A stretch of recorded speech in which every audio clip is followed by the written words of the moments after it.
হাসপাতালে চিকিৎসাধীন আমেরিকার সাবেক প্রেসিডেন্ট বিল ক্লিন্টন স্থানীয় সময় গতকাল সোমবার বিকেলে জ্বর নিয়ে ওয়াশিংটনের একটি হাসপাতালে ভর্তি হন তিনি। মার্কিন সংবাদ মাধ্যম সিএনএন-এর প্রতিবেদনে এ তথ্য জানা গেছে।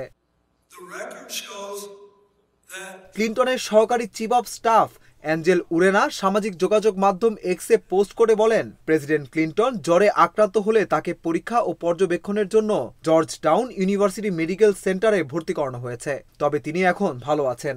আশা করছি ক্রিসমাসে তিনি বাড়িতে থাকতে পারবেন।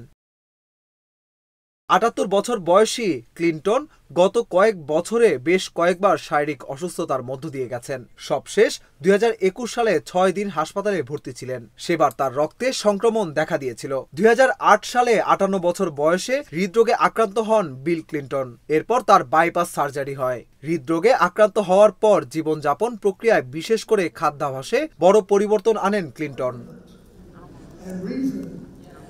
২০২২ সালের নভেম্বরে করোনা ভাইরাসে আক্রান্ত হয়েছিলেন সাবেক এই প্রেসিডেন্ট। তার করোনার মাঝামাঝি মাত্রার উপসর্গগুলো ছিল বলে জানা যায়। ১৯৯৩ থেকে ২০০১ সাল পর্যন্ত ২ দফায় মার্কিন প্রেসিডেন্ট হিসেবে দায়িত্ব পালন করেন বিল ক্লিন্টন। পরবর্তীতে তিনি বিভিন্ন কূটনীতিক ও দাতব্য কার্যক্রমের সঙ্গে সংশ্লিষ্ট থেকেছেন।